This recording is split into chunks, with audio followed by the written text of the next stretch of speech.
You know, many a times the labors of a deliverer is such that you see the problems and the challenges of people, but the people themselves don't see. This is why in the case of Jesus, it is spoken that the ones he came for, they are the same ones that persecuted him and despised him. So as a deliverer, you would have to swallow your pride, knowing that the people you came to save are not even seeing that they need to be saved. They are not aware at all. So if you grow under such a man as Moses, you would have a strange level of dependence. Because even when you annoy him and annoy God in the process, he's still the one that's going to speak to God about you. At a point, God said he wanted to destroy the people. Moses said, instead of touching them, take away my today, take away my tomorrow, and take away my eternity. He said, wipe my name out of the book of life. You will now begin to wonder, what kind of a heart did Moses have? Because among the things that a man is meant to prepare for is the preparation of the heart. He would have to prepare his heart. Your heart to be able to deal with persecution, deal with hate, deal with strife. Every form of iniquity that passes through our lives always routes itself through our heart. If your heart is checked, then you are preserved indeed. Solomon counsels that you should keep your heart with all diligence, because it is out of it that issues of life are prosecuted. When Jesus spoke about the same matter. He said, from a clean heart or a good heart, a man out of the good treasures of his heart, he said he flings forth good things. And a man out of the bad treasures of his heart, he can only spring forth what? Bad things. So anyone truly getting ready or wants to be prepared for destiny has to do a lot of work on his heart posture. There are times where the people you started with have gone farther than you, and jealousy begins to creep into your heart. It will take a heart that is worked on, a heart that is prepared for destiny, to be able to stand the temptation of living in jealousy and envy, knowing fully well that these particular things are going to plunder the thing that God wants to do in and through your life. It is with the heart that we find ourselves in mess, and then we work out of it.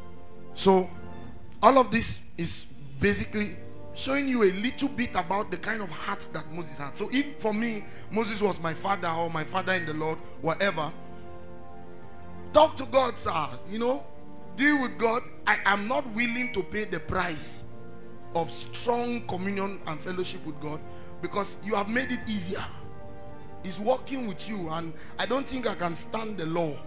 Hence, you should be the one communicating with God. It is under this kind of canopy that Joshua grew. So for Moses to die, in fact, for Moses to be lost, it's supposed to spring a lot of doubt in the heart of Joshua. Is this course actually worth it? Is it reasonable to pursue after this kind of course? I am not comfortable. Aside that, even if he believed in the course, he will now come into fear. He might be also so emotional to want to take his place. For now, Moses, my servant, is dead. Me, wear the shoes of Moses?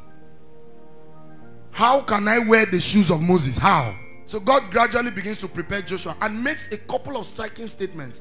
Part of the initial statements God makes to Joshua is, be courageous. He said it to him several times. Be strong. That's a heart posture. Be courageous. Heart posture. Said this to him time and again, time and again, time and again. But in chapter 6, we see that this was one step into the promise. You know, Jericho bordered Canaan. So the moment Jericho falls down, they can walk into their inheritance. This is an inheritance that has been prophesied over 430 years ago.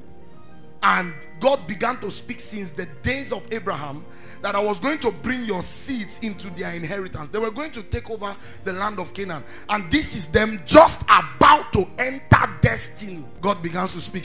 Because for me, like I said, it's a step to the promise. For many of us, we are a step to destiny. And you know, the seasons of a man's life are such that every other season you come into is preceded by preparation. And preparation is about you. Very instructive here is the proof that the part of a man is his making.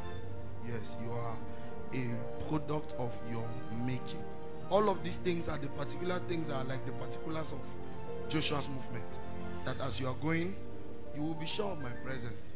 Initially, I told him, as I was with Moses, that's how I was going to be with you. So Joshua was given the confidence of divine presence. You know, this is the same thing that Moses would labor for in Exodus 33, where he says, if your presence will not go with me, I don't want an angel, I don't want anything. The security of my progress is hinged on the fact that your presence is a sure company on the journey.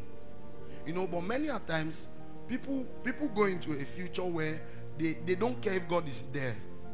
Now we are not talking about the omnipresence. We are talking about being fellowshipping in the path where God sent you, where he has prepared and he has kept it.